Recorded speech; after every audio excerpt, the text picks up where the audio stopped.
silakan ke Kiai Yusuf Mansur. Langsung ke Ustadz Syafiq aja, nggak sabar. Oh, langsung ke Ustadz Syafiq. Iya dong. Silakan Ustadz Syafiq. Bismillah. Masya Allah, jazakallah khair. Videonya langsung muka beliau aja, wajah beliau di layar. Syukran Ustadzana, barakallahu fikum. Assalamualaikum warahmatullahi wabarakatuh. Alhamdulillah alladzi bi ni'matihi tatimmu shalihan. Segala puji bagi Allah Jalla Jalaluh yang karena nikmatnya kebaikan-kebaikan menjadi sempurna. Terlangsungnya acara ini itu semua karena kemuliaan Allah dan kebaikannya kepada kita. Maka tidak hal yang lebih pantas untuk kita lakukan kecuali terus memuja dan memuji Allah Jalla Jalaluh. Lahul hamd wa lahus syukr. Wa subhanallah. Tapi ternyata sedikit dari hamba-hamba Allah yang bersyukur. Allah sendiri sudah menetapkan, mengatakan wa qalilun min ibadiyas syakur. Sedikit dari hambaku yang pandai bersyukur. Kebanyakan kita hanya pandai berbicara. Mungkin lisannya bergerak memuji Allah. Mungkin lisannya membaca asma Allah. Tapi entah hati dan raganya apakah ikut memuja dan memuji Allah. Maka kalau kita melihat kenapa Rasul Sallallahu Alaihi Wasallam beliau sholat sampai bengkak kakinya. Pada suatu malam beliau minta izin sama Aisyah, mengatakan, ya Aisyah, kalau engkau izinkan aku ingin bermunajat kepada Rabbku. Suami minta izin sama istrinya. Karena waktu itu memang haknya Aisyah malam itu. Tapi Nabi ingin berjumpa sama Allah Azza wa Jalla. Kata Aisyah radhiyallahu ta'ala anha, ya Rasulullah, inni uhibbu qurbak. Wahai Rasul, aku ingin dekat dengan engkau. Walakinni uhibbu ma tuhibbuhu. Tapi aku cinta dengan apa yang kau cintai. Kalau engkau ingin bermunajat, tafadhol. Nabi malam itu sholat, menangis. Air matanya membasahi pipinya, membasahi jenggotnya, membasahi pangkuannya, membasahi tanah yang di hadapan Nabi alaihi salatu wassalam. Terus beliau menangis. Sampai ketika waktu subuh tiba, Bilal datang. Dia heran melihat Nabi alaihissalatu wassalam dalam kondisi seperti itu. Ya Rasulullah. Dia bilang, ya Rasulullah, kenapa engkau melakukan ini? Wa qad ghafarallahu laka ma taqaddama min dzambika wa ma ta'akhkhar. Padahal Allah sudah selesai urusanmu.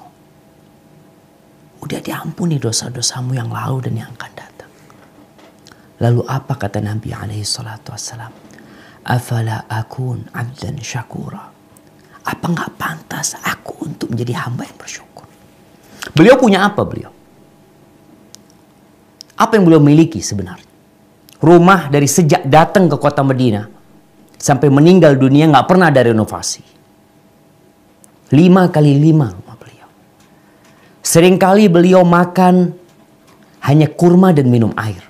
2 bulan hanya itu yang beliau makan sallallahu alaihi wasallam.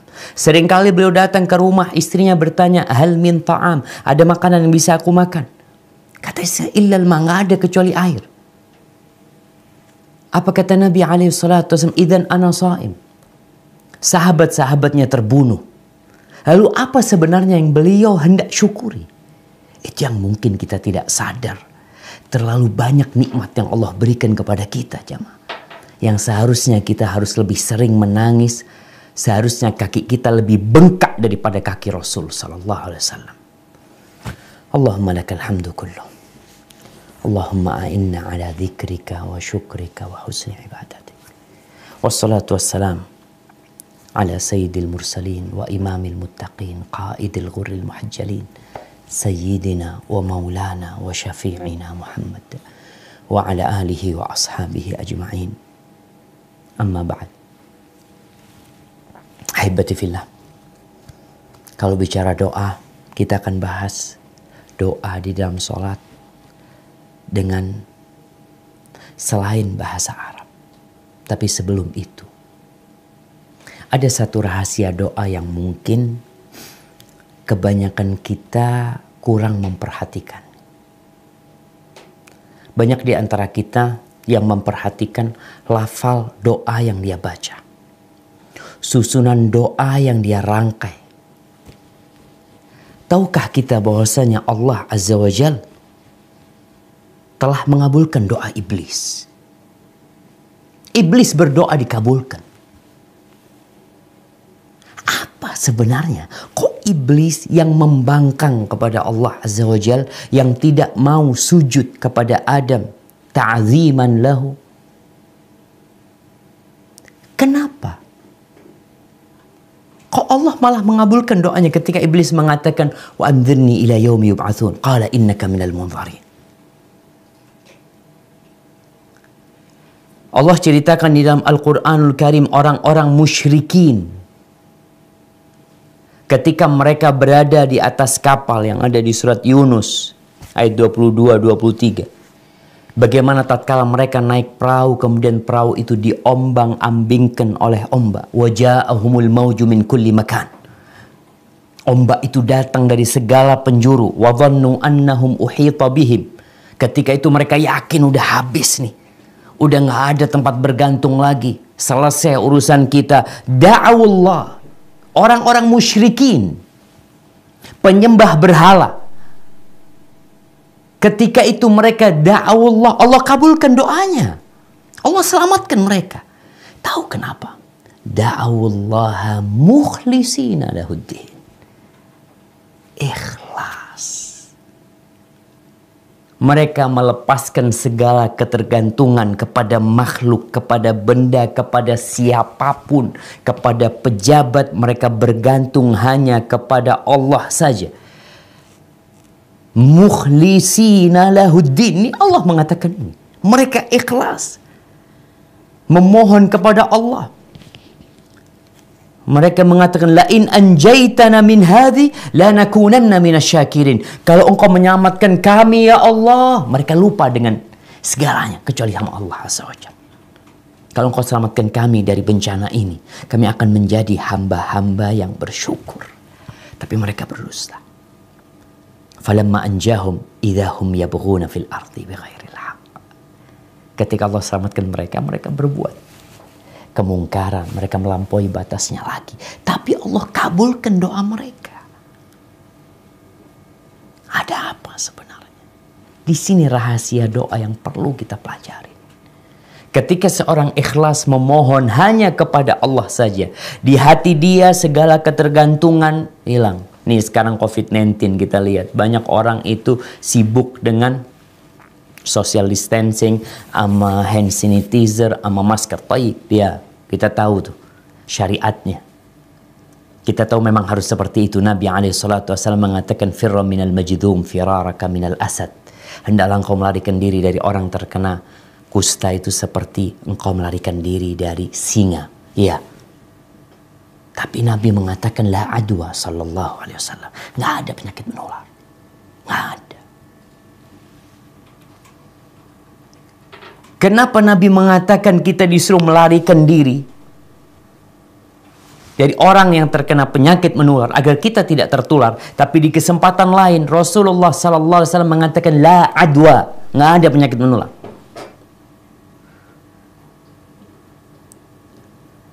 Karena Nabi SAW ingin mendidik kita bahwasanya engkau harus tahu yang menyebabkan penyakit itu menular adalah Allah Rabbul Alamin.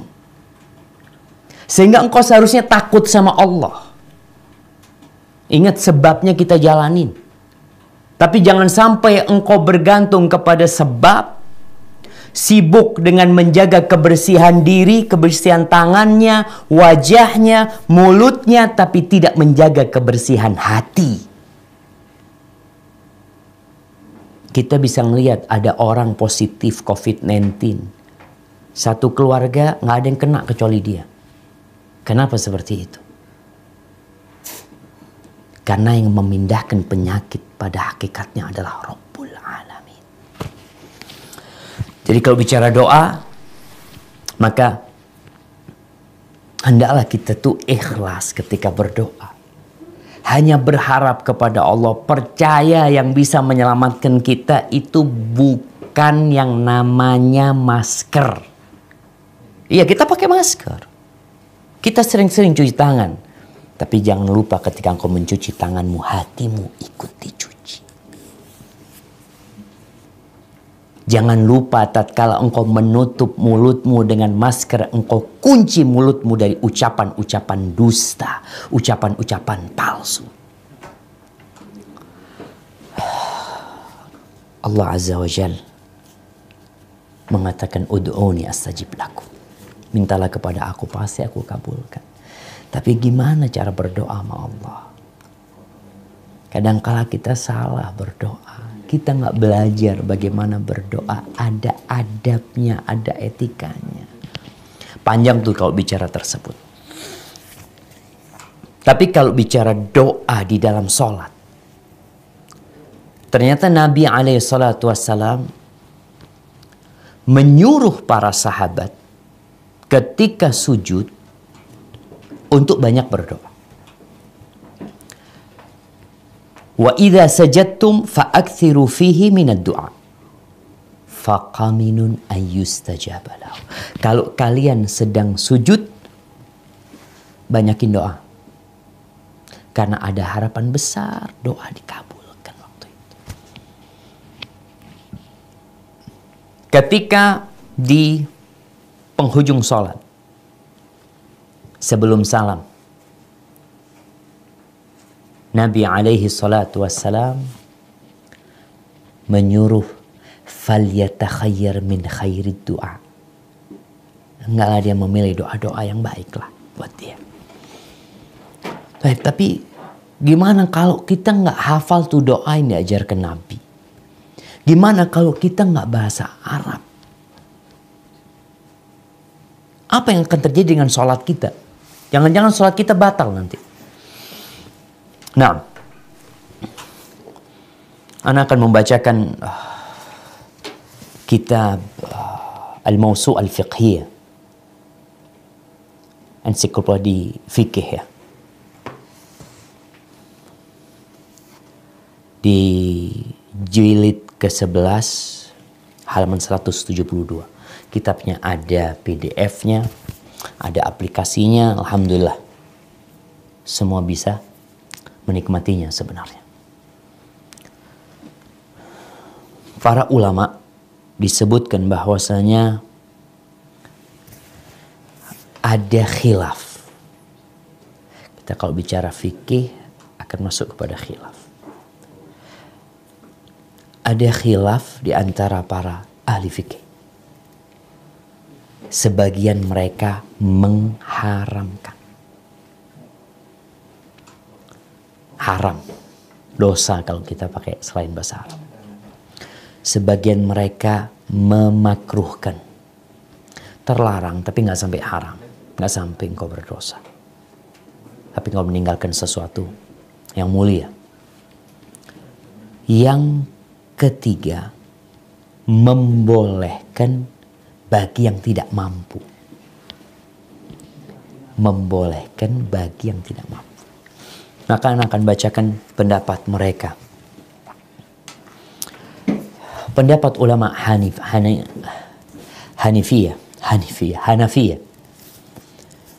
Pengikut Imam Abu Hanifah rahimahullahu ta'ala, yang dinukil dari mereka memakruhkan. Jadi hukumnya makruh berdoa dengan selain bahasa Arab. Ini kita penting belajar bahasa Arab sebenarnya, jamaah. Kalau kita ingin terlepas dari khilaf tersebut, ingin menyelamatkan diri kita, bukan belajar bahasa Mandarin, bukan belajar bahasa Inggris. Belajar bahasa yang lain nggak masalah, tapi bahasa Arab duluan. Sehingga kita nggak perlu nih kajian seperti ini, nggak perlu. Kajian seperti ini di Arab nggak perlu, karena udah bisa bahasa Arab semuanya. Ya kita kan orang Indonesia, tapi kita Muslim. Quran kita berbahasa Arab. Nabi kita bahasa Arab. Maka yang dinukil dari madhab Hanafi, mereka memakruhkannya. Kenapa? Apa yang menjadi landasan mereka bahwasanya doa di dalam sholat dengan selain bahasa Arab itu makruh? Karena Umar radhiyallahu anhu melarang untuk menggunakan bahasa ajam. Ngomong pakai bahasa ajam itu Umar melarang. Sampai pernah lagi tawaf itu, ada orang berdoa atau ngomong pakai bahasa ajam, dipukul sama Umar. Iyyakum warathanatal ajam. Udah, usah ngomong pakai bahasa selain Arab. Tadi. Jaga nih bahasa Arab. Jadi kalau melihat dari ilah mereka, karena ia meninggalkan sesuatu yang mulia sebenarnya. Bahasa Arab nih, bahasa yang mulia ditinggalkan. Dan disebutkan bahwasanya larangan menurut mereka, makruhnya buat mereka itu makruh tanzihiyah. Makruh yang gak sampai haram. Tapi kalau di dalam sholat, itu bisa jadi makruh yang sampai haram. Tapi kalau di luar sholat, makruh biasa. Karena dalilnya Umar bin Khattab ketika melarang orang ketika tawaf, mereka menggunakan bahasa selain bahasa Arab. Baik, ini pendapat Hanafiyah. Kenapa kita mulai dengan Abu Hanifah? Karena memang secara susunan madhab itu yang pertama adalah Abu Hanifah, yang kedua Malikiyah, yang ketiga Syafi'iyah, Imam Syafi'i, yang keempat adalah Imam Ahmad bin Hanbal. Adapun insya Allah hal ini tidak lagi tidak diketahui oleh para jamaah. Madhab yang kedua, wa dhahab al-Malikiyah ila annahu yahrumu ad-du'a bi ghairil Arabiyyah. Dalam madhab Maliki, mereka mengatakan haram berdoa dengan selain bahasa Arab. Ini bicara dalam sholat. Apa ilahnya mereka? Kenapa mereka melarang? Ketika kita bicara hal ini jamaah, kalau memang sudah ada dalil yang mengharamkan, selesai sebenarnya. Tapi ketika ini merupakan istimbatat, kesimpulan-kesimpulan ijtihad para ulama menyimpulkan dari dalil-dalil agama, kemudian disimpulkan muncul hukum fikih. Jadi produk yang mengatakan haram. Ilah mereka, alasan mereka, karena kalau dengan selain bahasa Arab itu yunafit ta'zim. Di situ mengandung penafian pengagungan kepada Allah Azza wa Jalla. Kemudian ulama Maliki Al-Laqani dia mengomentari ucapan Al-Qarafi bil a'jamiyal majhulatil madlul, dengan bahasa ajam selain bahasa Arab yang nggak difahami. Maka di sini penting, kadang-kala ada orang baca mantra-mantra pakai bahasa Jawa yang nggak tahu apa yang dia baca. Maka nggak boleh. Ketika membaca sesuatu yang tidak difahami maknanya, maka nggak boleh. Kenapa? Karena ditakutkan mengandung suatu isi atau kandungannya yang ternyata di situ ada ungkapan-ungkapan yang tidak pantas ditujukan kepada Allah Azza wa Jalla. Adapun kalau diketahui artinya, fayajuzu isti'maluha mutlaqan fi salati wa ghairiha. Ini masih kepada pendapat Malikiyah. Adapun kalau diketahui maknanya, maka boleh digunakan secara mutlak di sholat dan di selain sholat. Jadi ternyata yang diharamkan itu kalau tidak diketahui maknanya. Adapun kalau diketahui maknanya, mereka berpendapat boleh. Karena Allah berfirman, wa 'allama Adam al-asma'a kullaha. Ini bagaimana Allah mengajarkan kepada Adam semua nama. Artinya bahasa-bahasa yang ada sekarang ini adalah bahasa turunan dari apa yang Allah ajarkan kepada Nabi Adam alaihi salam terhadap nama-nama. Jadi yang ada ini bahasa turunan dari apa yang Allah ajarkan kepada Nabi Adam alaihi salam. Dan Allah berfirman, "Wa ma arsalna min rasulin illa bilisani qaumih." Dan tidaklah kami mengutus seorang utusan, seorang rasul, melainkan dengan lisan kaumnya. Nanti sesuai dengan bahasa kaumnya. Nabi Musa alaihissalam nggak bahasa Arab, bahasa Ibrani. Nabi Isa juga. Nabi Ibrahim wallahu a'lam apa bahasa Syriania. Kemudian kita tahu sendiri di Mesir, apa bahasa Mesir sebenarnya. Sebelum Bani Israel datang ke Mesir, apa bahasa yang digunakan di sana. Kemudian Nabi Lut dan nabi-nabi yang lainnya, mereka punya bahasa sesuai dengan bahasa kaumnya. Allah tidak mengutus seorang utusan melainkan dengan bahasa kaumnya. Ini apa yang ditegaskan oleh Dasuki tentang alasan mereka. Akhirnya yang terlarang itu yang tidak diketahui maknanya. Jadi kalau kita dikasih amalan, kemudian kita nggak tahu artinya, kita baca, maka nggak boleh kita membacanya sampai kita memahami apa makna dari tulisan atau amalan yang diberikan kepada kita. Taib. Kita di Indonesia madhabnya Syafi'i. Syafi'i ini sebenarnya keras ya, subhanallah ya. Karena kalau nih khutbah Jumat, kenapa di Indonesia masih ada masjid-masjid yang khutbah Jumat bahasa Arab? Ana itu paling senang kalau masuk masjid yang khutbah bahasa Arab, karena biasanya nggak lama. Kenapa nggak lama? Karena yang ceramah itu nggak bisa bahasa Arab, dia cuma baca doang. Karena menurut fadhhab Syafi'iyah fil asah min al madhab, pendapat Syafi'iyah, pendapat yang paling benar dalam madhab Syafi'i, annahu yushtarat an takuna bil Arabiyyah. Khutbah itu harus bahasa Arab. Ini pendapat yang paling benar dalam madhab Syafi'i. Fa in lam yakun thamma man yuhsinul Arabiyyah, kalau ternyata di kampung tersebut, di negeri tersebut nggak ada yang bisa bahasa Arab, walam yumkin ta'allumuha, dan nggak mungkin mempelajarinya, khutiba bi ghairiha atau khataba bi ghairiha, maka orang itu ceramah dengan selain bahasa Arab. Fa in qaddat muddatu imkanit ta'allum. Kalau ternyata waktu belajar sudah habis, artinya nggak mungkin mereka belajar sekarang. Mereka perlu waktu untuk belajar bahasa Arab. Oke, waktunya mamanya 6 bulan. Oke, belajar 6 bulan. Setelah 6 bulan, ini waktu yang memungkinkan orang bahasa Arab. Walam yata'allamu asau kulluhum wala jum'ata lahum. Mereka semua telah melakukan kemaksiatan. Dan nggak ada Jumat buat mereka lagi. Subhanallah, jangan. Ini pendapat Syafi'iyah dalam urusan Jumat. Makanya kita jangan heran tatkala kita masuk masjid yang khutbah bahasa Arab, karena memang menurut pendapat yang lebih roji di dalam mazhab Syafi'i, yang lebih asoh, yang lebih sohi, itu bahasa Arab. Terus gimana nggak paham? Makanya makmumnya belajar bahasa Arab. Baik, kembali kepada doa di dalam sholat dengan selain bahasa Arab. Ulama Syafi'iyah memiliki pendapat yang terperinci. Mereka membagi.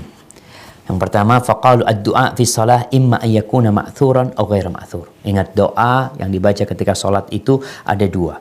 Ada doa yang sesuai dengan sunnah Nabi SAW. Artinya doa ini memang diajarkan Nabi SAW. Ada doa yang tidak diajarkan Nabi. Doa yang dibuat sendiri. Amma du'aul ma'thur fa fihi thalathatu awjuh. Adapun doa yang dari Nabi SAW boleh enggak dibaca dengan bahasa Indonesia. Maka dalam masalah doa yang diajarkan Nabi kemudian dibaca dengan selain bahasa Arab, itu ada 3 pendapat. Jadi umpamanya doa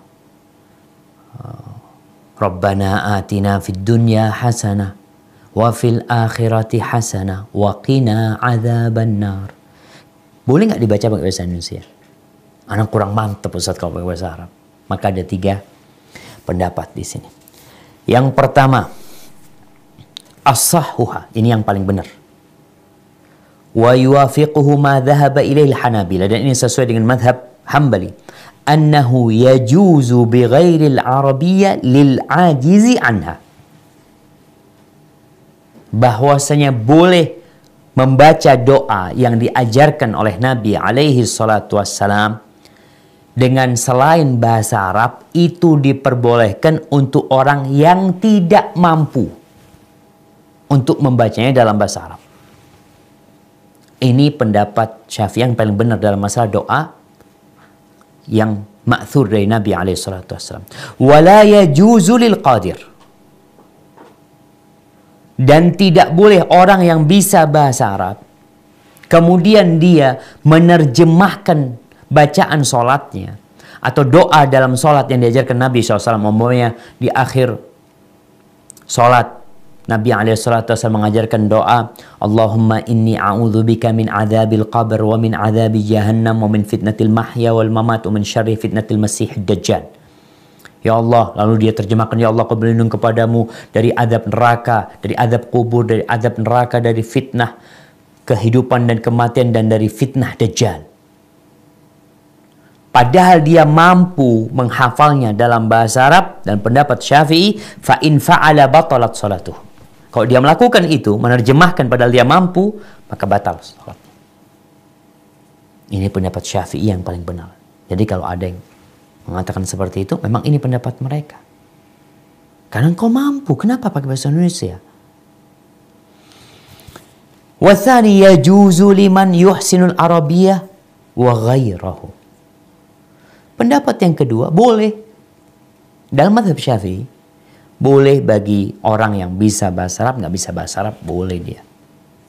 Mau diterjemahkan dalam bahasa dia, boleh. Ini pendapat yang kedua dalam mazhab Syafi'i. Wa tsalits la yajuzu li wahidin minhuma li adami darura ilaihi. Pendapat yang ketiga dalam mazhab Syafi'i, nggak boleh. Buat siapa? Buat dua-duanya. Mampu dan yang tidak mampu nggak boleh menerjemahkan doa itu ke dalam bahasa Indonesia. Ini berkaitan dengan doa yang diajarkan sama Nabi alaihissalatu wassalam. Wa amma du'a ghairul ma'thuri fis salah. Adapun doa, bolehkah kita sekarang membaca doa dengan sesuatu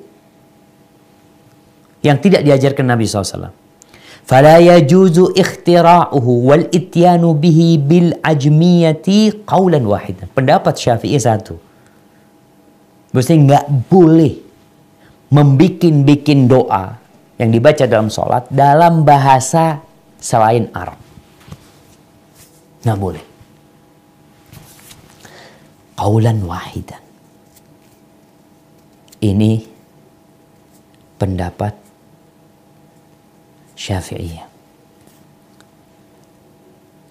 Adapun pendapat Hanabilah yang tadi kita katakan bahwasanya Syafi'iyah dalam doa yang diriwayatkan dari Nabi SAW, pendapat yang lebih kuat, kalau memang nggak mampu, boleh dengan selain bahasa Arab.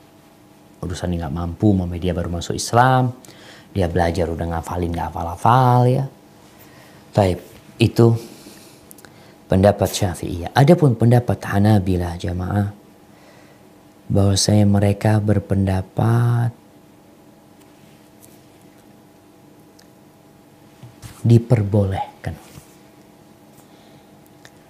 berdoa dengan selain yang diriwayatkan dari Nabi SAW, walaupun dengan selain bahasa Arab.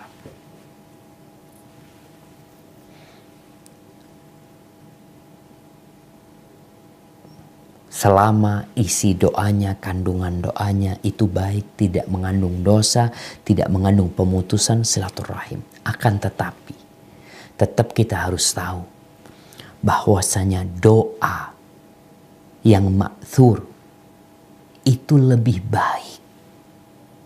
Kenapa? Karena kadangkala kita itu baca doa 5 menit, padahal yang diminta cuma 1. Sedangkan doa yang diajarkan Nabi SAW pendek, mengandung kebaikan dunia dan akhirat. Semuanya. Kita doa 5 menit, Nabi cuma ngajarkan 5 detik. 10 detik. Namun, karena ada orang-orang yang tadi nggak bisa bahasa Arab, dan dia memiliki keinginan, dia ingin minta sama Allah Azza wa Jal. Dan kita tahu, kita bicara tadi, doa itu dikabulkan karena ikhlas, karena tulus, karena benar-benar dia bergantung sama Allah Azza wa Jal. Dan Allah itu faham dengan semua bahasa. Allah itu mengetahui yang diminta oleh hambanya dengan bahasa apapun. Makanya di antara ulama Hanabilah ada yang mengatakan wa amma man da'allah mukhlishan lahuddin bidu'ain jaiz. Adapun orang yang berdoa memohon kepada Allah ikhlas penuh ketaatan kepada Allah dengan doa yang boleh, sami'ahullah wa ajaba du'a'ahu. Allah akan mendengarkannya dan Allah akan mengabulkannya, sawa'an mu'riban aw malhunan. Baik dia dengan bahasa Arab yang sesuai dengan i'rabnya, yang fasih, atau bahasa Arab yang kacau. Bahkan disebutkan seorang berdoa itu, kalau memang dia tidak biasa dengan, dalam doanya dia tidak biasa dengan i'rab ya, dengan bahasa Arab yang fasih, maka kalau kiranya dia menggunakan bahasa Arab yang fasih itu dalam berdoa, menghilangkan kekhusyuan dia dalam memohon, ya udah pakai bahasa dia, bahasamu sudah. Karena asal doa itu adalah hati. Lisan ini ikut. Karena memang kita suruh minta, suruh panggil Allah Azza wa Jalla. Ada orang yang sibuk memperhatikan kata-katanya, tapi lupa dengan hatinya, akhirnya nggak dikabulkan sama Allah Azza wa Jalla. Karena kata Nabi SAW, la yastajibullah du'aan min qalbin lahin ghafil.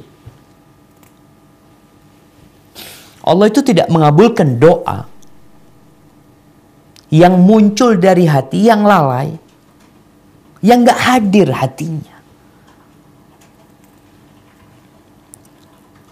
Maka mereka menyebutkan bahwasanya doa yajuzu bil arabiyyah wa bi ghairil arabiyyah, dan doa itu diperbolehkan dengan bahasa Arab atau dengan selain bahasa Arab. Apa dalil mereka?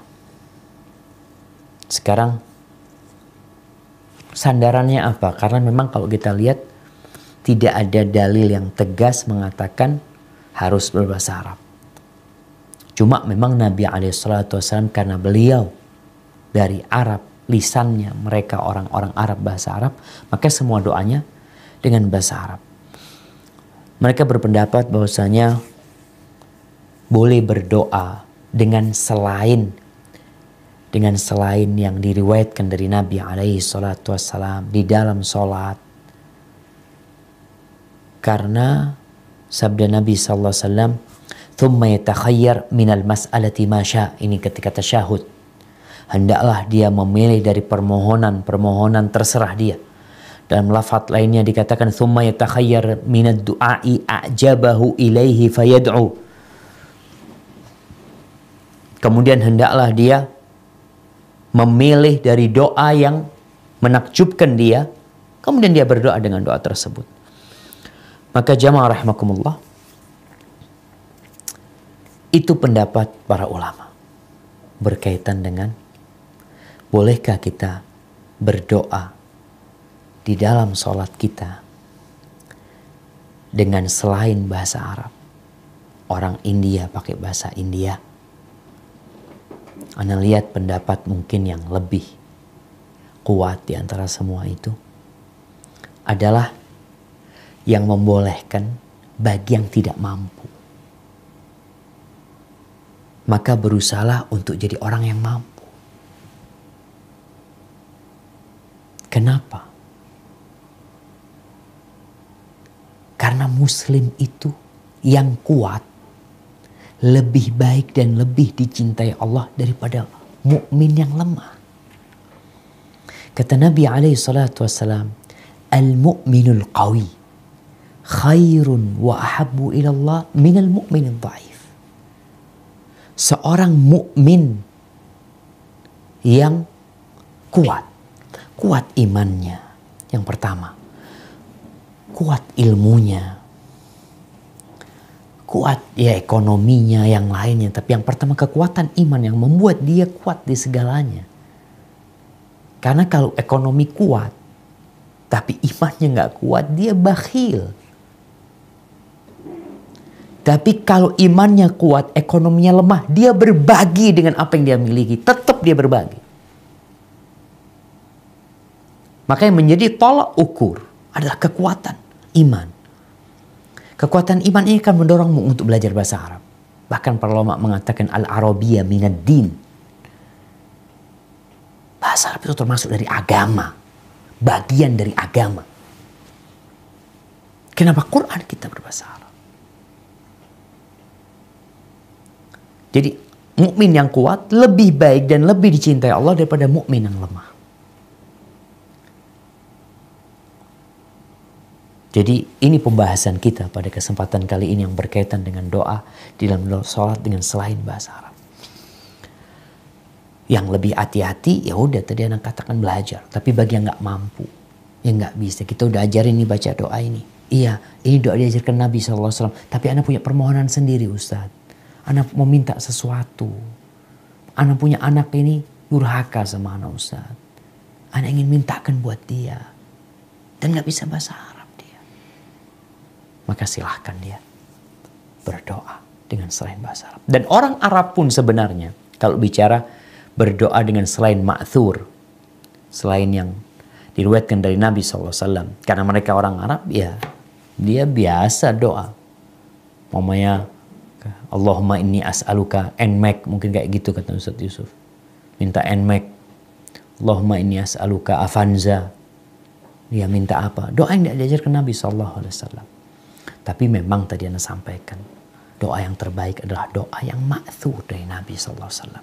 Cuma kalau engkau punya keinginan tersendiri yang memang harus disampaikan kepada Allah. Dan kita tahu waktu mustajab ketika sujud sebelum tasyahud, maka silahkan dibaca. Tapi kalau dalam pendapat Syafi'i, ingat nggak boleh. Terus solusinya apa? Dalam mazhab Syafi'i solusinya ya udah baca di selain sholat. Kenapa harus baca ketika sholat? Kan ada waktu-waktu mustajab yang lainnya. Cari itu sepertiga malam akhir. Antara adzan dan qomat. Ketika engkau sedang berpuasa, ketika berbuka. Ada waktu-waktu mustajab. Kenapa harus maksakan diri baca ketika sholat? Itu di dalam mazhab Syafi'i. Cuma Anda lihat pendapat yang membolehkan karena bagi orang-orang yang tidak mampu, ingat, yang tidak mampu, maka Anda rasa pendapat ini yang lebih pertengahan ya. Bagi yang mampu selesai sudah nggak boleh. Tapi kalau dia mampu silahkan. Hadza wallahu a'lam bishawab. Mungkin kita masuk ke sesi tanya jawab kalau memang ada yang ingin ditanyakan. Tafadhol.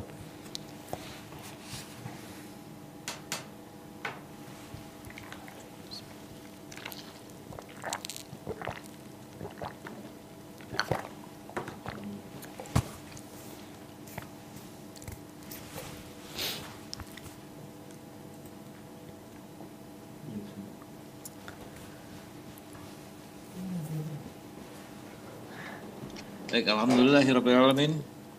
Baru saja kita sama-sama gimana penjelasan tentang doa di dalam sujud dengan menggunakan bahasa kita. Baik, jika ada yang ingin bertanya silahkan langsung di unmute barangkali sambil kita menunggu juga guru kita yang lain. Ada Ustaz Yusuf Mansur belum masuk atau sudah masuk ini? Saya belum bisa kontrol. Baik, kita kasih pertanyaan dulu untuk kawan-kawan yang mau bertanya. Silakan angkat tangannya. Barangkali ada yang kurang jelas tadi, kami persilahkan. Assalamualaikum. Waalaikumsalam warahmatullahi wabarakatuh. Kif halakum ya Syafiq? Ahlan wa sahlan, Masya Allah. Kabar Ustaz? Lama nggak jumpa antum, Masya Allah. Nahnu ba'id ankum, nahnu hina fi Jember. Baik. Tadi terakhir saya dengar bahwa solusinya buat kita yang punya hajat, punya keinginan, berdoalah dengan bahasa Arab kalau mampu. Kalau yang tidak mampu, persilahkan. Saya pikir keluarga Daku ini terbilang mampu. Sehingga tidak ada kesempatan buat berdoa dengan bahasa Indonesia. Maka bukankah akan lebih selamat ya jika kita mengungkapkan doa dengan hati kita. Sebab tadi disampaikan pula bahwa doa itu asalnya dari dalam hati, diungkapkan dengan lisan kita. Jangan sebaliknya, diungkapkan dengan lisan sementara hatinya lalai. Nah, maka mungkin di dalam sholat itu akan lebih selamat di dalam dengan ungkapan dengan hati kita.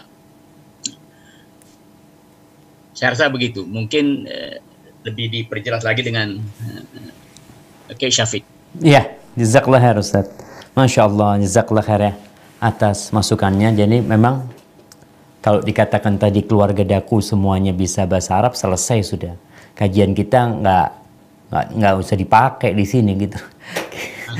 Jadi ketika orang bisa bahasa Arab selesai, maka dia wajib berbahasa Arab. Mungkin ini menjadi pendapat yang paling selamat. Namun kalau tadi Pak Kiai nyebutkan berdoa di dalam hati, memang seperti ini.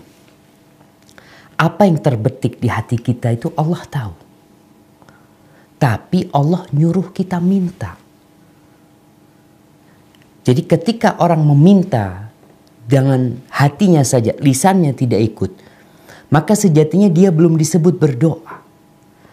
Maka ketika Allah mengatakan wa idza sa'alaka 'ibadi 'anni fa inni qarib ujibu da'watad da'i idza da'ani. Kalau dia minta, maka Nabi SAW doa-doanya semua dilafalkan. Beliau memanggil Allah. Beliau mengatakan Robbi, Robbana. Jadi hati itu memang asalnya doa, tapi memang ketika mau minta, ya minta sama Allah. Kadang-kala ada orang yang mengatakan, enggak, Allah kan udah tahu dengan isi hatiku. Tapi kau suruh minta. Allah tahu, engkau belum ngomong, Allah udah tahu gitu loh. Tapi sebagai bentuk hamba ketika minta, tunjukkan. Engkau memang minta sama Allah. Panggil nama Allah. Panggil ya Rahman, ya Rahim, ya Malik.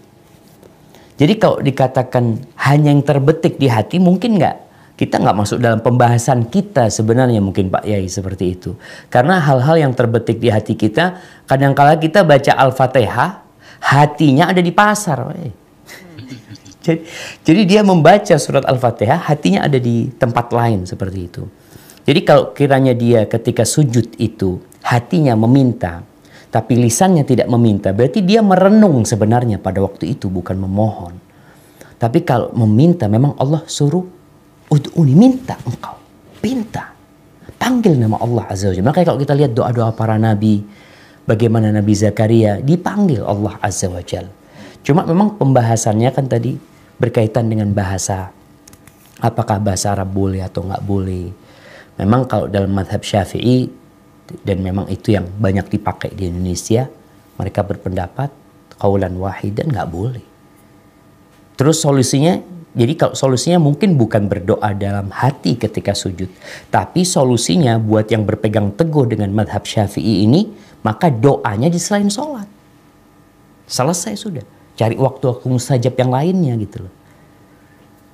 Hada wallahu a'lam bissawab. Ya. Ya silakan Wi, yang lain kalau ada yang mau nanya Wi.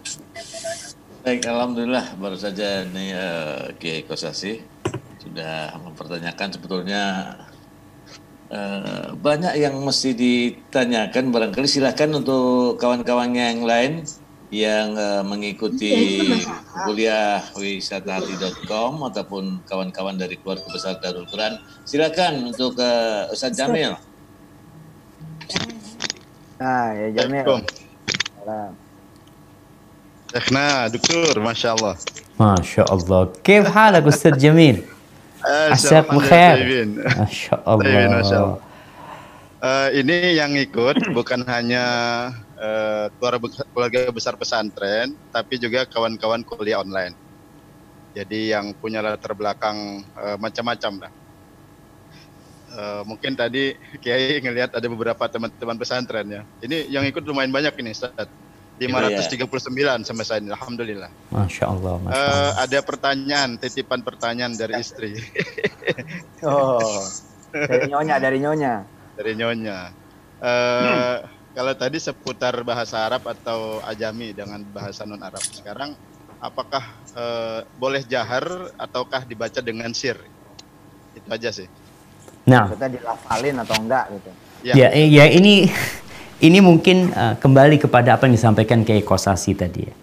Kalau bicara jahar sama sir ini, kalau yang dimaksud adalah dilafalkan dengan tidak dilafalkan, berarti kan pertanyaannya apakah dengan hati saja atau diucapin. Pembahasan semua tadi yang kita baca itu diucapin. Jadi yang kita bahas tadi itu, kalau bicara di hati selesai sudah, nggak perlu. Orang tadi Anda sampaikan, ada orang baca Al-Fatihah, hatinya ke pasar nawar-nawar. Dia berpikir nanti barang itu anak tawar sekian ya, kira-kira dikasih apa enggak gitu ya, seperti itu. Itu tidak membatalkan sholat. Walaupun dia mamanya ketika membaca Al-Fatihah itu hatinya di pasar gitu. Itu tidak membatalkan sholat. Jadi yang dibicarakan oleh mereka ini adalah ketika doa itu dilafalkan.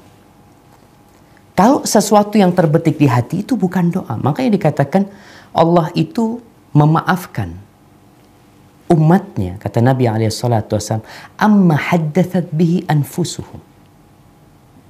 Allah itu memaafkan hamba-hambanya apa yang dibicarakan dalam hati mereka, malam yatakallamu au ya'malu, selama mereka belum melafalkannya, selama mereka belum mengamalkannya. Jadi pembahasan kita ini adalah ketika doa itu dibaca, diucapkan dengan lisan. Jadi kalau apa yang terbetik di dalam hati, ya memang sejatinya kadang-kala terbetik di hati kita kebencian ini macam-macam. Selama kita nggak bicara, Allah maafkan hal itu. Maka maaf, Anda tadi sampaikan bahwasanya ketika orang diam, berarti dia tidak berdoa. Kalau dia makan, Allah kan tahu dengan isi hati Anda, Ustaz. Apa yang Anda inginkan Allah tahu, naam. Tapi engkau disuruh minta. Jadi pembahasan kita ketika dikatakan sampai batal sholatnya itu karena dilafalkan. Kalau bicara dalam hati nggak masuk dalam pembahasan kita sebenarnya seperti itu.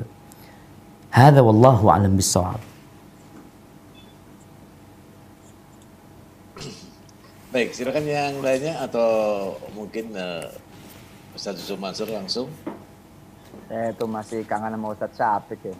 Iya, saya kangen makan di atas. Masya Allah, nggak ada umroh sekarang ini Ustaz. Bener di Bukit Madinah itu, Masya Allah. Madinah ya Allah, nampak Jabal Uhud ya Allah. Barak. Melihat lampunya Nabawi, Allah. Masya Allah, kayaknya udah habis tuh tempat Ustaz. Udah gak ada. Jadi perumahan kayaknya udah. Masa sih? Aduh, jangan-jangan Agung Sedayo Ciputra masuk situ. Ayo teman-teman manfaatin kesempatan. Allah mustaqim. Mau yang Insyaallah marrah thaniyah Ustazana. Lazim tazur ma'ad. Nahnu ba'id ankum huna. Wa kuruna Masya Allah. Baik, silakan untuk kawan-kawan yang lain, barangkali dari kawan-kawan yang biasa belajar di kuliahwisatahati.com, kami persilahkan. Jangan malu-malu, ini kesempatan yang sungguh luar biasa ya. Ada Ibu Siti Khadijah itu. Raise hand. dari Salen Nurdin, Ustaz, di Karawang, boleh tanya? Mangga, Salam Nurdin, silakan. Ya, langsung. Terhormat Ustaz Syafiq dan Asatid yang dimuliakan Allah Subhanahu wa taala semua. Tadi disampaikan sekilas sumber bahwasannya tidak mesti harus waktu sholat, ada beberapa waktu mustajab gitu ya. Cuma ada sedikit fenomena yang diantaranya saya pernah hidup di Medan sekitar 13 tahun. Jadi ada hal yang unik yang saya perhatikan. Mungkin di beberapa daerah juga. Setelah maghrib di Medan itu di beberapa tempat tidak memberikan jeda untuk untuk berdoa setelah azan maghrib, tapi langsung iqomah. Tapi di beberapa tempat seperti di Jawa Barat itu langsung ada waktu untuk berdoa. Ya mungkin mereka masing-masing punya alasan. Cuma terkadang ada juga santri ataupun dari pihak lain yang bertanya, kira-kira kalau seandainya muncul kembali pertanyaan tersebut, bagaimana menyikapi, mana yang terbaik, apakah di waktu maghrib itu mungkin yang beralasankan bahwasannya saling maghrib di waktu puasa atau bagaimana, atau apakah lebih baik diberi kesempatan untuk berdoa terlebih dahulu, kira-kira mana yang lebih baik? Mohon pencerahannya Ustaz. Siap. Barakallahu fikum. Baik jemaah. Sebelum ana menjawab pertanyaan ini, kembali kepada pembahasan kita tentang berdoa dengan bahasa selain bahasa Arab di dalam sholat. Masalahnya seperti dari awal yang diungkapkan, memang ada khilaf di antara para ulama. Semua menguatkan pendapat yang mereka ikutin. Jadi kembali kepada kondisi kita. Kalau memang kita sudah mengkaji dan kita melihat ternyata pendapat yang lebih kuat adalah haram umpamanya, seperti pendapat Syafi'iyah, ya kita jangan. Tapi kita tetap perlu menghargai orang lain yang mungkin mereka lebih condong kepada pendapat Hambali umpamanya. Mereka mengikuti pendapat tersebut. Sehingga yang namanya al-ukhuwah al-islamiyah itu tidak sampai rusak gara-gara masalah yang memang ada ruang untuk beda pendapat. Ada permasalahan-permasalahan yang tidak ada ruang untuk beda pendapat, maka selesai, kita nggak boleh khilaf. Tapi ada masalah-masalah yang memang ada ruang untuk beda pendapat, disinilah hati seorang muslim harus luas menerima saudaranya ketika mereka memilih pendapat yang lain, bukan karena asobiyah, bukan karena fanatik, tapi karena mereka ingin mengikuti kebenaran yang berdasarkan kitabullah dan sunnah Rasul SAW sesuai dengan apa yang diamalkan oleh para sahabat Nabi. Tapi pertanyaan yang tadi berkaitan dengan fenomena yang ada di beberapa masjid, memang habis adzan langsung qomat. Habis adzan maghrib maksudnya, langsung qomat. Tapi di masjid lain mereka ada jeda waktu. Mana sebenarnya yang lebih utama? Kalau kita melihat prakteknya Rasulullah Sallallahu Alaihi Wasallam, di beberapa hadis disebutkan bahwa Nabi Alaihi Wasallam mengatakan, "Sallu qabla al-maghrib, sallu qabla al-maghrib, sallu qabla al-maghrib." Salatlah sebelum maghrib, salatlah sebelum maghrib, salatlah sebelum maghrib. Liman sya, bagi yang mau. Hadis ini menunjukkan bahwa di masa Nabi Alaihi Wasallam, Nabi mempersilahkan para sahabat untuk sholat sebelum maghrib. Yang namanya sebelum maghrib adalah sebelum pelaksanaan sholat maghrib, tapi setelah tenggelamnya matahari, setelah masuknya waktu maghrib. Sampai diriwayatkan di Masjid Nabawi itu sebelum maghrib, itu para sahabat banyak yang sholat.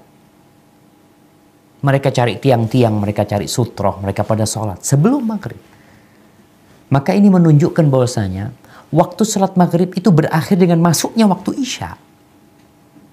Insya Allah hal ini dimaklumi oleh semuanya. Artinya waktu maghrib itu kapan berakhir? Ketika masuk waktu isya. Sebelum masuk waktu isya, masih waktunya maghrib.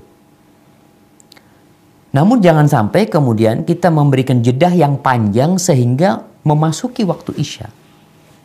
Kalau kita lihat di beberapa masjid di bulan Ramadan, Masya Allah, masjid-masjid yang sebelumnya nggak ngasih waktu, tapi kalau di bulan Ramadan mereka ngasih waktu. Karena untuk berbuka.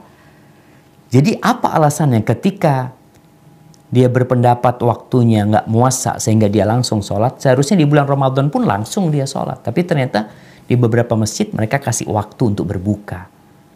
Dan waktu berbuka itu mungkin 4-5 menit di sebagian masjid ya. Ada yang mungkin 7 menit, ada yang 10 menit. Maka ana lihat untuk memberikan kesempatan melaksanakan beberapa sunnah yang memang bisa dikerjakan. Seperti sholat sebelum maghrib yang tidak masuk rawatib yang muakkada, yang bisa dikerjakan oleh orang. Maka lebih baik dikasih kesempatan mereka untuk ya mau tidak mau jamaah. Ketika dikumandangkan adzan di masjid itu orang keluar dari rumahnya. Orang dengar adzan itu ambil wudu. Karena dia dipanggil. Tapi kalau ternyata di masjid tidak memberikan jeda waktu untuk dia berjalan kaki menuju ke masjid. Gak semua orang rumahnya dekat. Sehingga kalau semua masjid itu langsung qomat, orang-orang yang dari rumahnya masbuk terus mereka. Karena panggilan itu panggilan untuk ke masjid. Ketika mereka ke masjid udah masuk rakaat kedua. Karena memang tidak ada jeda waktu. Wallahu a'lam bishawab. Menurut anak ketika kita memberikan waktu yang cukup ya. Tapi tidak sampai terlambat. Karena memang waktu maghrib tidak seperti waktu sholat lainnya. Insya Allah itu akan lebih baik. Hada wallahu a'lam bishawab. Baik, alhamdulillahirrahmanirrahim. Ini pada kesempatan sekarang ini saya ingin mencoba untuk membaca pertanyaan dari yang sudah masuk ini dari Widi. Assalamualaikum Ustadz. Saya dengan Widi. Pak Dwi, kita batasi sampai 20.45 ya. 20.45. Ustadz Syafiq bisa mungkin ada acara lain atau apa. Masya Allah. Bisa tidur Ustadz. Iya itu dia. Nah kalau beliau jam 9 udah harus tidur soalnya. Baik, Ya, ini monggo. pertanyaannya adalah apakah hukumnya jika kita berdoa dalam sujud terakhir dan kita menangis dalam doa tersebut? Apakah batal sholatnya Ustaz? Nah, barakallahu fikum. Ya. Ini berkaitan dengan doa dalam sujud terakhir. Perlu difahami bahwasanya Nabi SAW ketika mengatakan wa idza sajadtum fa'akthiru fihi minad du'a. Ketika kalian sujud, banyakin doa. Itu tidak khusus sujud terakhir. Karena Nabi mengatakan konteksnya kalau sedang kalian sujud di sholat itu, wa idza raka'tum fa'azzimu fihi rabb. Ketika ruku kalian agungkan Allah Azza wa Jalla. Ketika kalian sujud perbanyak doa di sana. Ini bukan berkaitan dengan sujud terakhir saja. Terus berkaitan dengan semua sujud kita. Makanya kalau kita melihat sholatnya Rasul Sallallahu Alaihi Wasallam, bagaimana beliau sholat? Ketika sujudnya itu hampir sama-sama berdirinya. Berdirinya baca Al-Baqarah beliau alaihi salatu wassalam. Panjang kali sujud beliau. Ini rakaat pertama. Yang disebutkan dalam hadis Hudzaifah atau hadis Anas bin Malik. Hadis Abdullah bin Abbas. Tentang bagaimana sujudnya Nabi alaihi salatu wassalam di rakaat pertama. Itu udah panjang sujudnya. Jadi ketika berdoa di dalam sujud. Kemudian menangis. Tapi tidak sampai menangis yang keluar suara-suara yang keras seperti itu. Nggak ada masalah. Nabi SAW menangis. Sampai tadi dalam hadis yang awal kita sampaikan. Bagaimana beliau menangis sampai membasahi jenggotnya. Membasahi tempat sujudnya. Tempat sholatnya Nabi SAW itu basah dengan air matanya. Yang penting ketika nangis tidak sampai teriak-teriak. Lupa kalau sedang sholat. Engkau sedang sholat. Engkau sedang dalam posisi sujud. Terus menangis memohon kepada Allah Azza wa Jalla. Nabi SAW ketika sholat pun beliau menangis. Abu Bakar Siddiq radhiyallahu anhu menangis ketika sholat. Maka sejatinya nggak masalah selama tidak mengeluarkan suara-suara yang bisa membatalkan sholatnya atau suara-suara yang di luar sholat, sebenarnya bacaan sholat, maka silahkan kau membaca doa menangis, tapi ingat bukan khusus di sujud terakhir, tapi di semua sujud. Namun memang ada orang yang mengkhususkan. Ketika dia mengkhususkan, akhirnya dia ini menyempitkan yang luas. Kenapa? Dalam sholat maghrib itu ada 6 sujud, engkau bikin 1 aja berdoa. Padahal ada kesempatan 6 kali sujud engkau berdoa, tapi engkau bikin cuma sekali berdoa. Sehingga ajaran Nabi ini begitu luasnya. Maka jangan sampai kita menyempitkan apa yang diluaskan oleh Rasul Sallallahu Alaihi Wasallam. Berdoalah dalam semua sujud kita. Hadza wallahu a'lam bishawab. Nah. Baik, Alhamdulillah, ini memang pertanyaan banyak sekali ini yang ada di Chat, di ya. sini. Apakah ya Ibu Siti Hadijah mau bertanya tadi katanya? Oke. Iya, Ustadz. Terima Ya. kasih. Ini terakhir ya, Wi. Ya baik. Alhamdulillah. Jazakumullah Ustadz atas kesempatan yang diberikan. Saya Bu Hadijah, Masya Allah. Barakallah fiik. Pertanyaan saya mungkin agak sedikit awam Ustadz. Mungkin berkaitan dengan doa, tapi misalnya begini Ustadz, di sini di Indonesia kita kan banyak memakai mazhab Syafi'i. Kebetulan juga mungkin saya termasuk yang mengamalkan mazhab Syafi'i. Nah, ketika kita ke Mekah melakukan ibadah umroh, maka misalnya bersentuhan saja itu tidak apa-apa gitu, tidak harus mengambil wudhu seperti itu. Nah, di dalam doa sendiri, apakah boleh ketika kita biasa menggunakan amaliyah atau mazhabnya mazhab Syafi'i, tapi ketika berdoa kita menggunakan mazhab yang lain, Ustadz? Itu pertanyaan dari saya. Jadi misalnya kayak di sini kan lebih sahnya itu, padahal dari yang tadi saya catat adalah boleh selama itu menggunakan di hati seperti itu. Bagaimana Ustadz? Terima kasih, jazakumullah, syukran kasiran untuk kesempatan yang diberikan. Terima kasih. Nah, barakallahu fikum. Taib, madhab Syafi'i dalam masalah kita, madhab Syafi'i membagi doa jadi 2. Yang pertama doa yang diriwayatkan dari Nabi SAW dan doa yang dibuat sendiri. Doa-doa yang diriwayatkan dari Nabi SAW dalam madhab Syafi'i yang lebih kuat adalah diperbolehkan bagi yang tidak mampu berbahasa Arab. Ini dalam mazhab Syafi'i. Artinya ketika kita membaca doa, mamanya, ya Allah aku berlindung kepadamu dari azab kubur, dari azab neraka yang tadi kita sudah sampaikan, maka dalam mazhab Syafi'i buat orang yang tidak mampu maka diperbolehkan. Ini untuk doa yang diriwayatkan dari Nabi SAW. Adapun membuat doa sendiri bukan dari ajaran Nabi SAW, kemudian dibaca dalam selain bahasa Arab, maka dalam mazhab Syafi'i tidak boleh. Ini pendapat Syafi'i. Baik, pertanyaan ibu ini, boleh nggak pindah mazhab? Maka perlu dilihat apa alasan pindah mazhabnya. Karena jangan sampai kita itu mengambil dari setiap mazhab itu yang enak-enak aja. Menurut nafsu kita, anak kayaknya cocok sama madhab ini. Berangkat ke Mekah, aduh ini wudhu, anak harus wudhu terus. Enggak lah, anak mau pindah madhab Maliki atau madhab Hambali lah. Supaya tidak batal wudhunya. Kalau sekedar mencari kemudahan, tanpa memperhitungkan kekuatan madhab tersebut secara dalil. Mamanya di Indonesia ada janda-janda ngelihat anak mau kawin, wali anak nggak memberikan izin, Ustaz. Ahsan anak pakai madhab Hanafi, kan boleh nikah tanpa wali buat janda. Akhirnya dia pindah ke madhab Hanafi hanya untuk mencari kesenangannya. Maka ini nggak boleh. Tapi kalau ketika dia melihat dia madhabnya Syafi'i secara amilnya, kemudian dia lihat dalam kondisi seperti ini, kok ana lebih condong kepada madhab Hambali umpamanya ya, karena memang kondisinya nggak mampu. Kemudian dia karena orang awam ini nanti madhabnya itu adalah madhab ulamanya.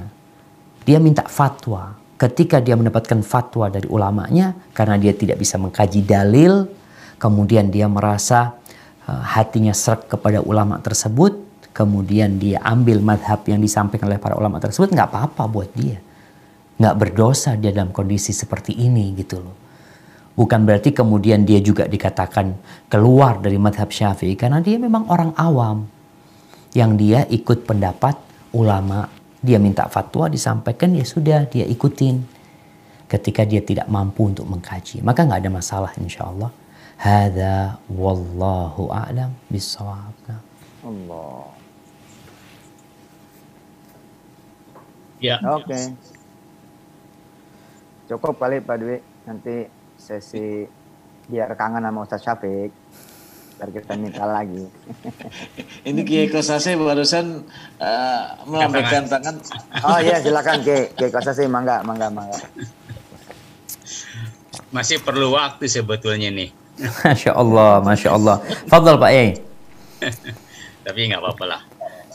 Ini waktu berharga. Pak Dokter, ini nampaknya kita perlu perlu pilih pendapat ini. Kalau tadi kan sudah disampaikan ini pendapat Imam Syafi'i, ini pendapat Imam Hanafi. Barangkali kami perlu kira-kira nih yang mana ya yang patut kita lakukan, kita jalankan.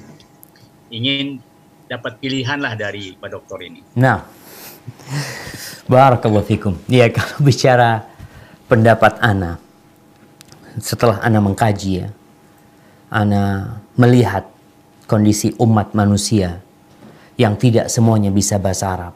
Yang pertama, mereka hendaklah belajar bahasa Arab.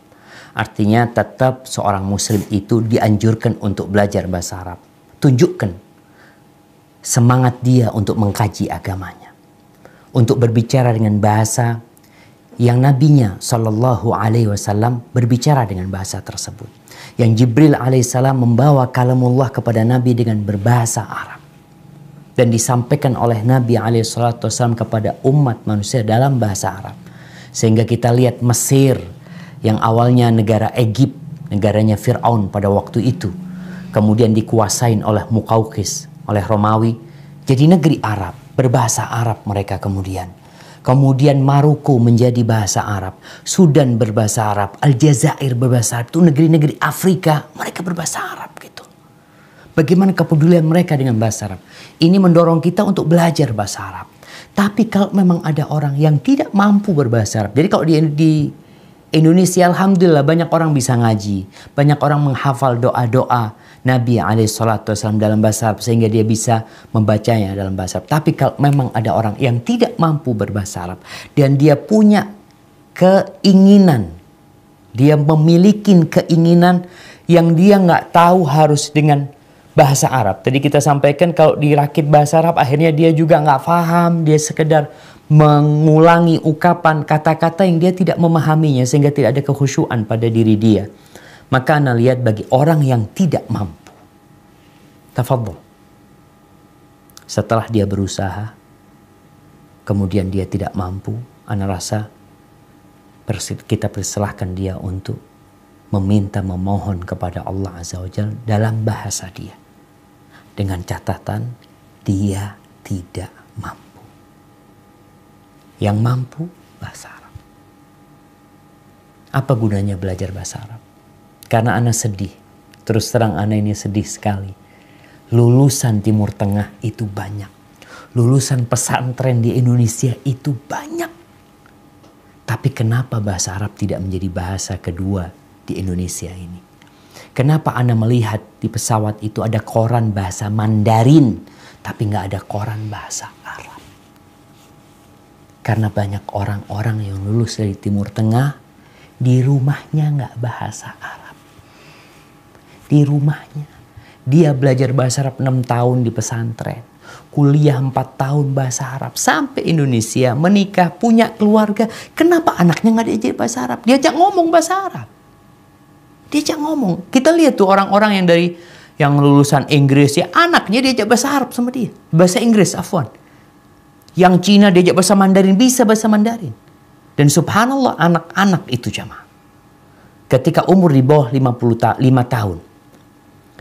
itu secara penelitian dikatakan mereka bisa menguasai 10 bahasa tanpa kesulitan. Asalkan bukan dengan dipelajari, bukan dengan didengarkan.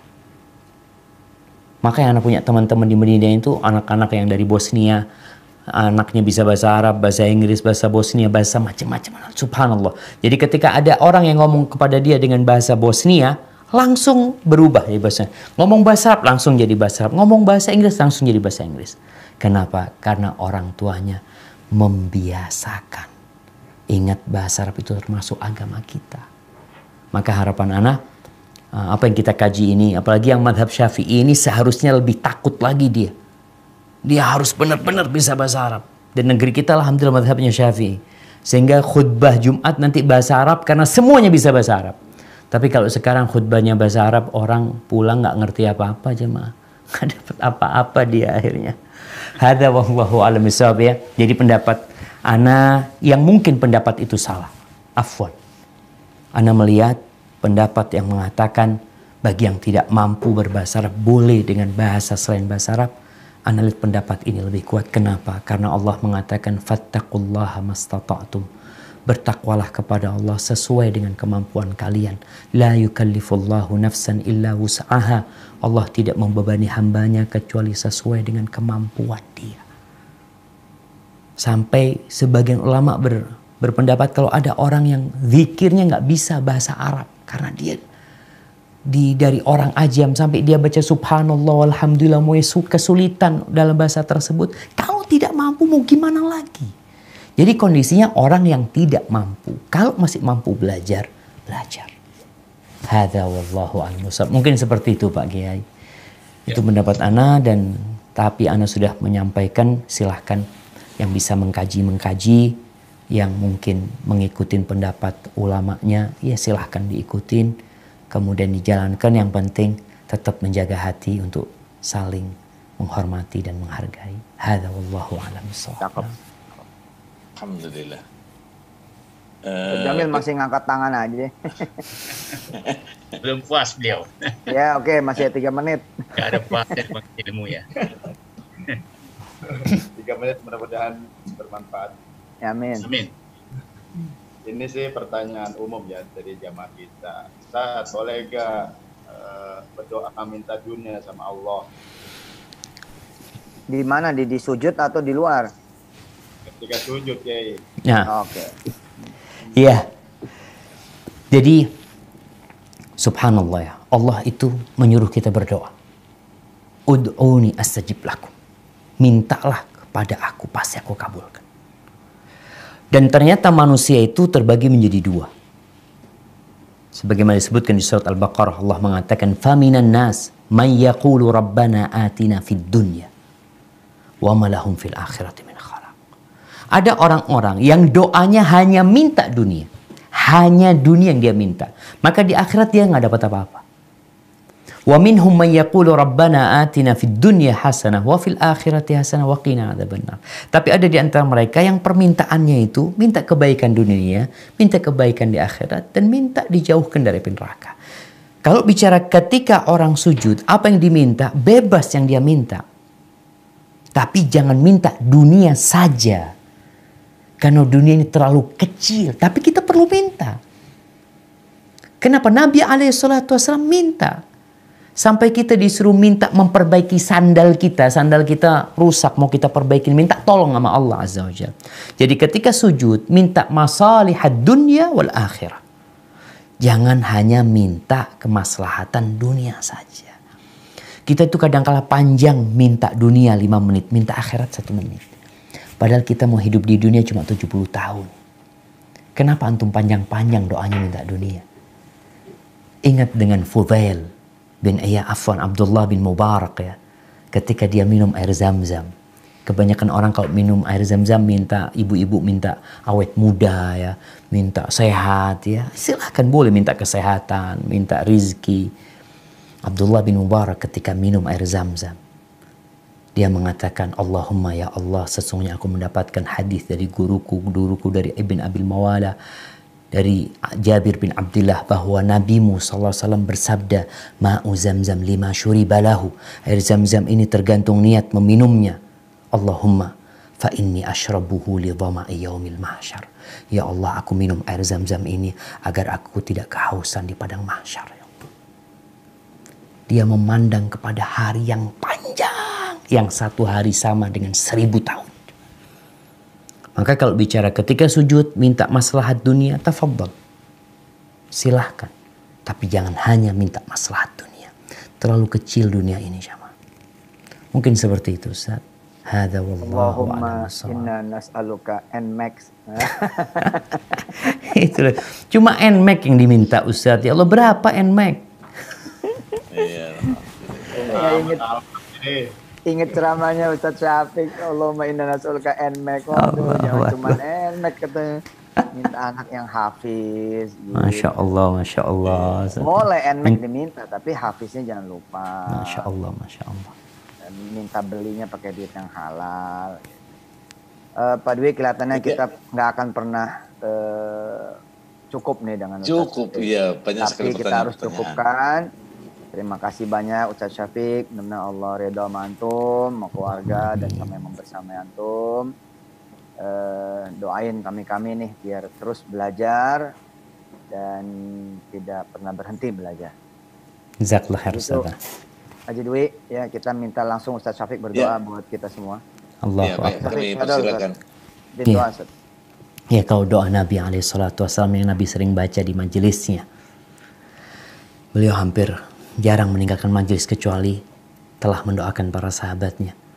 Beliau mengatakan, Allahumma qsim lana min khasyiatika ma tahulu bihi bainana wa baina ma'asik, wa min ta'atika ma tuballighuna bihi jannatak, wa min al-yaqini ma tuhawwinu bihi alaina masa'ibad dunya, wa matti'na bi asma'ina wa absarina wa quwwatina ma ahyaytana, waj'alhu al-waritha minna, waj'al tha'rana 'ala man zalamana wansurna 'ala man 'adana wa la taj'al musibatana fi dinina wa la taj'al ad-dunya akbara hammina wa la mablagha 'ilmina wa la tusallit 'alaina man la yarhamuna.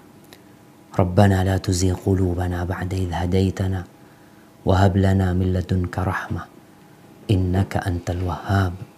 Rabbana atina fid dunya hasanah وفي الآخرة حسنة وقنا عذاب النار وسبحان ربك رب العزة عما يصفون وسلام على المرسلين والحمد لله رب العالمين. جزاكم الله خير Ustaz. Ana undur diri. Makasih Ustaz. Allah barik fikum, jazakallah khair. Subhanakallah. Makasih Ustaz. Silakan. Terima kasih yang membersamai Ustaz Syafiq juga, terima kasih. Ya Allah. Assalamualaikum Ustazana. Fadal.